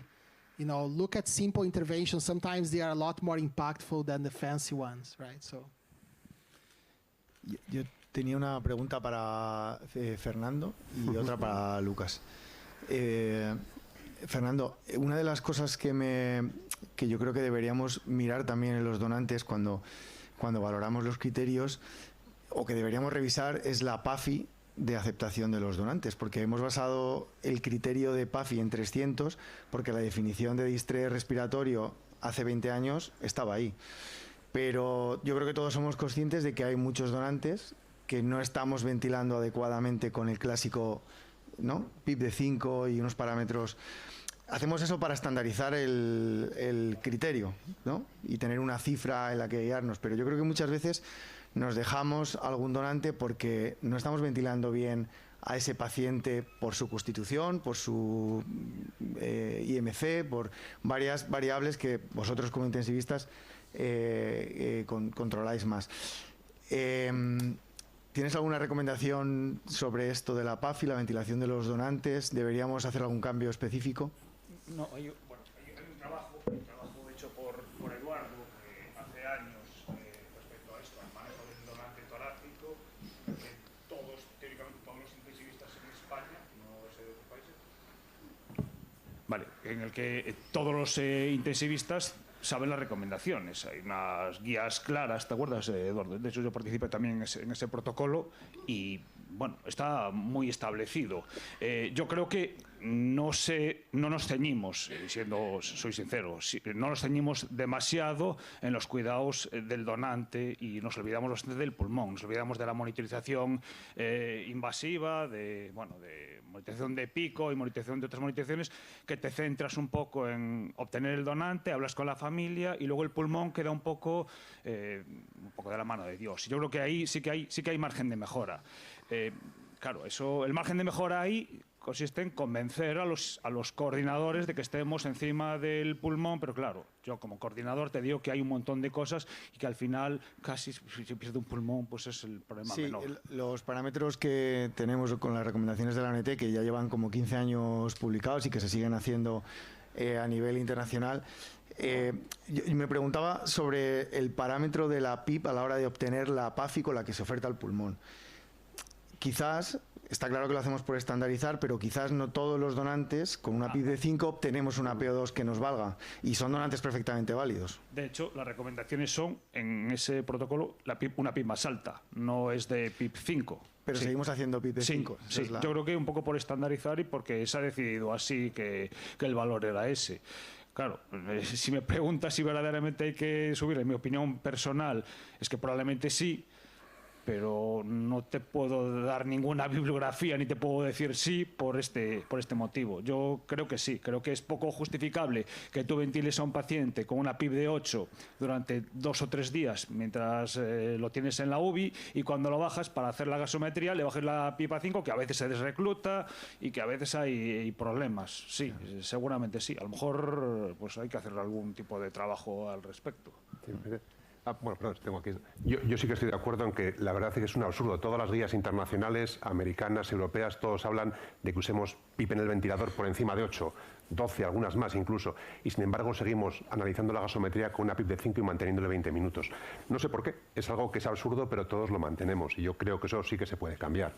Y luego, yo estoy de acuerdo con Fernando, nos hemos relajado. O sea, hablamos de que tenemos todos claro que pronar a los donantes parece algo óptimo, pero algo tan sencillo como poner un sistema pico para monitorear el ELWI en la donación pulmonar, pues la hemos dejado de hacer. Hace 10 años todos lo hacíamos y hoy, pues la verdad es que yo creo que poquísimo. Lo cierto es que hay pequeñas cosas que sí que podrían mejorar la donación pulmonar y por el motivo que sea, pues no lo estamos haciendo. Más allá de cambios semilaterales, pero prono yo creo que no hace nadie. El ELWI yo creo que ya se ha dejado de utilizar y la verdad es que sí que tenemos aspecto de mejora y eso es algo que como coordinadores pues nos penaliza, las cosas como son. And my last question for Lucas, because it's related to EVLP. This talk about EVLP is like, we all come to EVLP when we talk about donation, right? Like standard criteria, some degree of injury. So if we want to organize in our country an EVLP hub, you know, there is Lambda Engineer, there is the bridge, there is the French experience. What would you do here in Spain to organize that? Because it is a problem, as Alfonso remarked, for the payment, and also for the timing, and also for the transportation, and also for who is doing the EVLP. Because maybe it could be perfusionists or just surgeons. Who is doing that? And who is paying for that? How would you organize that? Bueno, should I answer in English or Spanish? Voy a dar, como es España, voy a contestar en español. Vale. Y cuando tenga que referirme a Marcelo. Esta propuesta se hizo ya hace, tú lo sabes, la propusimos cuando estuve en Puerta de Hierro en su momento, y es una propuesta que está activa ahora mismo en Córdoba, y va a ser parte central de la charla que voy a dar mañana respecto a ex vivo, porque la única solución del ex vivo, de la vitalidad y la permanencia del ex vivo en España es la centralización, porque requiere una dedicación bastante exclusiva de un grupo de personas bastante dedicadas, y la evidencia en Europa la ha demostrado de que caen los perfusionistas en los cirujanos, porque son las personas que están en el momento en que sucede el evento. Hay mucha gente con muy buena voluntad, los intensivistas tienen muy buena voluntad, los anestesistas tienen muy buena voluntad, pero a la hora de ejecutar no van a estar ahí siempre. Y esto requiere que estar ahí siempre. Cuando la dinámica se fluidifique lo suficiente, es decir, la casuística sea suficientemente grande, ¿podemos derogar esa opción a otras personas? Sí. Ahora mismo no es el caso. Francia, por ejemplo, ahora mismo, Foch, el 95% de los ex vivos los hacen los perfusionistas. Y lo que hace Sach es estar en casa viendo la cámara que apunta al reservorio. Is that true? Entonces no tiene la tecnología que tiene Marcelo, pero tiene una cámara. Es más, la empresa le ha puesto una cámara adicional solamente mirando al reservorio, porque ese es un criterio que para ellos tiene mucho valor. Entonces eso puede suceder, pero para ello necesitamos casuística. España tiene 3 problemas gordos, de hecho lo presentaré mañana en la sesión, y es que no hay remuneración posible, porque la forma de pagar el ex vivo en España ahora mismo es de nadie. Nadie lo paga. Entonces, el hospital dice que no lo va a pagar, luego la comunidad autónoma exige que se haga, pero no lo paga, luego los centros que ayudan al rendimiento de los servicios de trasplante tampoco lo pagan, y entonces al final no cobramos los que lo hacemos.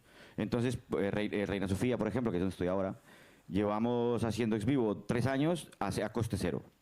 Es decir, vamos por amor al arte. Y eso tiene grandes consecuencias, y es que dejamos de hacer ex vivos. Porque es que si tengo que ir a medianoche a hacer un ex vivo gratis, que encima voy a tener que quedarme al día siguiente a hacer el implante, porque como yo lo indico, yo lo guiso, yo me lo como, ¿para qué voy a ir? Y los perfusionistas son iguales. Tenemos 3 perfusionistas que tienen que estar para la cardíaca, para el trasplante y para el ex vivo. Y encima a coste cero, entonces no van a ir. Y ese es el gran problema que tenemos ahora. Cuando creamos el protocolo CRESP, si alguien viene a la charla mañana, porque ya estoy contando todo ahora, si alguien viene a la charla mañana, van a ver, se llama CREPE, es el modelo que hemos propuesto, cuyo objetivo es generar un coste único por intervención, y esa intervención la asumen dos entidades. Una entidad es el hospital y o comunidad autónoma que recibe el órgano, si se acepta, teniendo en cuenta que si no se acepta, se lo queda Reina Sofía, ahí hay un truquillo, y la otra parte la asume la industria, es decir, la industria asume aquellos en blanco, considerando un número X, pero eso todavía está bastante crudillo. Just a comment on that. I think it's we went through that phase too, but it's very important to show the total cost of the transplant process to the government. And we showed that in 1 year, we actually save about $20 million by doing extra 80 lung transplants, to the system. Because those patients are very expensive to keep them alive on the wait list and get hospital admission. So you need to get them to understand this. And I think the other part which they really don't like is when you do EVLP and you don't transplant the organ, because then it's just cost, right? So you have to be careful about the balance there. Looks like the 60 to 70% is kind of the right number. If you have 90% use like France, is because they're doing a lot of EVLP that don't need EVLP as well. So you have to be careful as well in your selection, right? But that's a different discussion. Hi, a question for Dr. Zippel. I was wondering if you could expand on the use of insight. Just, in your regular clinical practice, what do you do if you have like a red signal, but then your 20 plus years of experience tell you that those lungs could work? Because this only gives you information for the lungs itself, but not for the whole process, including the transplant, et cetera. So what do you do with that? And do you think that this use of AI might actually hinder future generations of surgeons from developing their own idea of what is good, of the whole gestalt that goes on in the OR? I think clinical judgment is still very important. And the bias on that insight was developed based on our own experience, right? So, that's one thing, but it has been validated. When you have EVLP, there's usually kind of 3 scenarios. One is the lung looks rock solid. I don't need any AI to tell me that, right? There's the other one that the lung is really bad. I don't need AI to tell me bad. The lung basically is frothing edema on the endotracheal tube. And then there is a lot of lungs that are in between. And I think the ones that are in between are the ones that the AI helps. The recipient context is very important. So if I have, for example, someone on ECMO, and the AI showed me the orange line, it's going to be a more difficult PGD, so on. I say, that's fine. I'm going ahead, and I'm going to just keep that patient on VV-ECMO for a few more days. He's already a month on ECMO. What's the problem? Keep them another 2-3 days, right? So, and it's, it's a young donor, with just some temporary issues and so on. And I think that's how we have to put things in context. I think the other work which we showed the ISHLT this year, which I think will be one of the most impactful ones, is evaluating smoking changes in the lungs. So we're using AI and the ventilation curves to do that, because the smoking is always an issue. You have someone with 30-pack years smoking, the lungs look fine. You have someone with 15-pack years smoking, the lungs don't deflate so well, and it's all very subjective. And I think that type of assessment will also be more precise, because we can't do PFTs in donors. Now we're doing PFTs on ex vivo, and I think that's going to be really helpful as well. Bueno, una última pregunta. Esta era pues para toda la mesa, ¿verdad? Que cuando hablamos de donantes pues marginales de estos, ¿cambiarían en algo la valoración si estamos pensando en un donante de muerte encefálica, un donante en asistolia controlada o no controlada, o con donación cardíaca o no? Es decir, ¿podemos irnos todavía a estos criterios más expandidos y cambia algo la interacción con el tipo de donante? Bueno, por alusiones, porque he hablado yo del tema, la verdad es que pues, no lo tengo claro. No lo tengo claro porque la muerte cefálica, obviamente hay claramente una diferencia entre los donantes en muerte cefálica y los donantes en asistolia. El cataclismo de la muerte encefálica a veces deteriora órganos que tienes un donante joven con un traumatismo craneoencefálico que ha estado perfecto, estable durante 24 o 48 horas, y que en el momento que se produce el encajamiento, el enclavamiento, hay el trastorno que sucede después de la muerte cefálica, y ves cómo la PAFI empeora, la radiografía está más o menos bien, haces de todo, incluso lo pronas, no consigues mejorarlo, cosa que en la asistolia esto yo no lo vemos, ¿no? Entonces, no sé si los criterios tienen que ser los mismos, porque claro, salvo ese momento de epicrisis de la muerte encefálica, estoy seguro que si pudiéramos mantener a este donante otras 24 o 48 horas más, conseguiríamos recuperarlos. Y muchos de estos no acaban siendo donantes simple y llanamente por el valor de la PAFI, ¿no? Aunque tenga 30 años. Entonces, seguramente sí que hubiera que hacer alguna diferencia. Pero fuera de este caso, que es un caso bastante especial, el donante típico que tenemos, yo no veo, no sé, Eduardo, que a lo mejor es tal, si se le ocurre, o a Lucas o a Marcelo. Yo tengo truco, es que tengo ex vivo. Entonces a mí nuestra valoración es diametralmente diferente en ese escenario. Nuestra marginalidad en donantes en muerte encefálica y muerte cardíaca es completamente diferente. Nuestras tasas de aceptación y de valoración con PAFIs justas son bajas.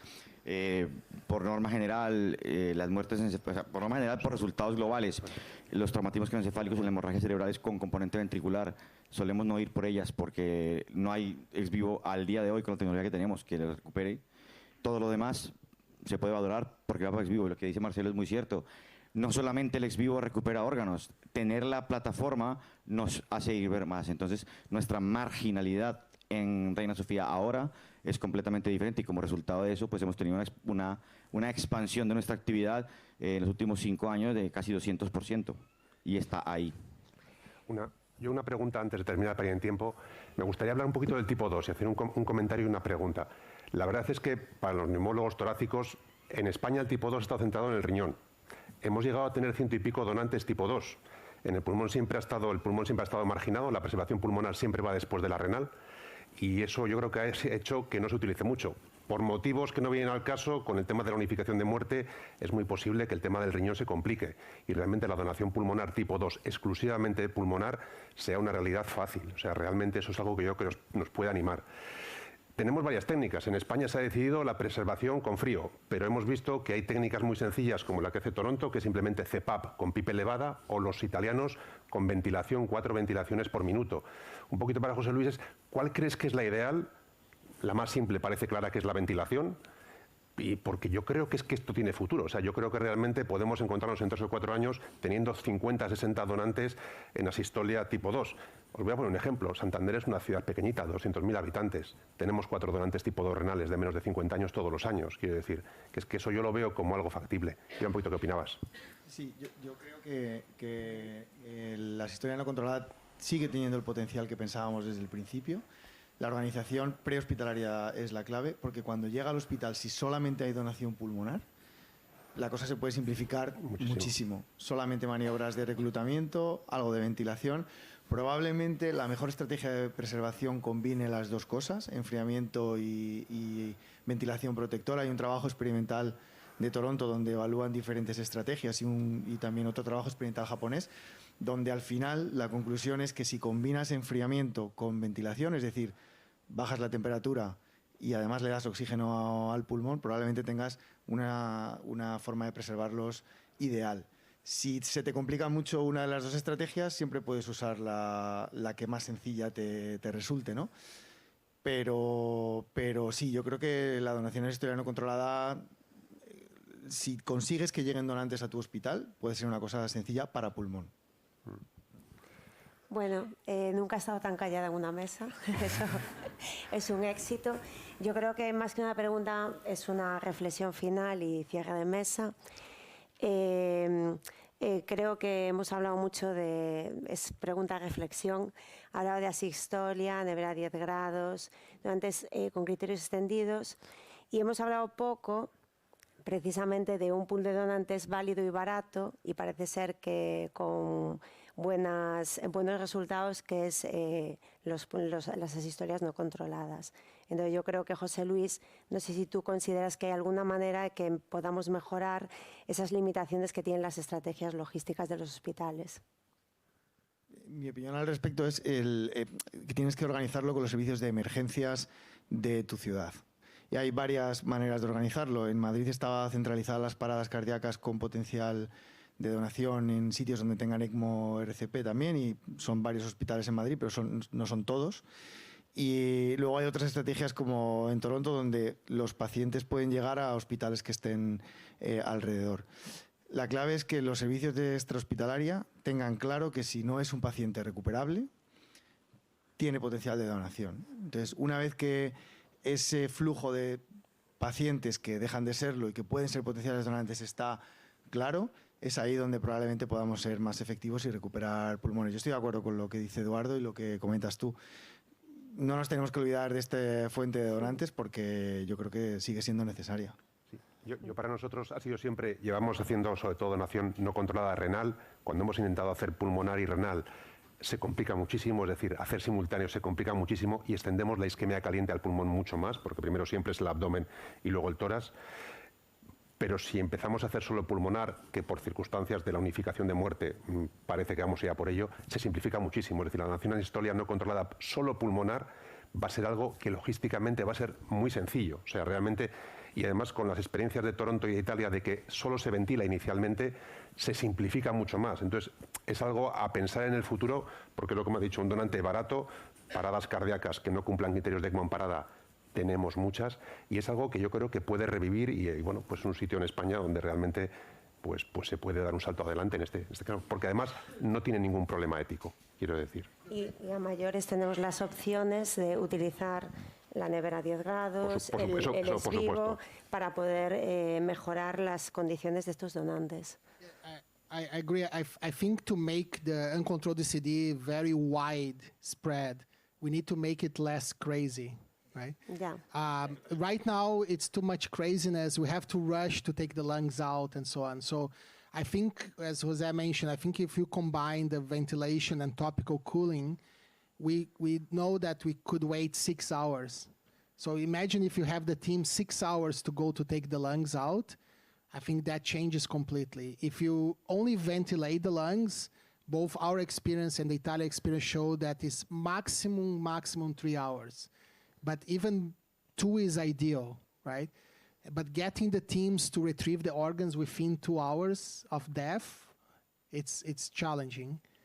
And maybe to combine the ventilation plus later to perfuse. Yes. That's the. It's basically we want to preserve the organs at 10 degrees inside the chest. That would be perfect. Perfecto. Sí, tenemos que hacerlo ya. One small comment is. The only thing I will suggest is do not build a EVLP program around DCD type 2, because it would not work, because the volume is not enough to justify the program.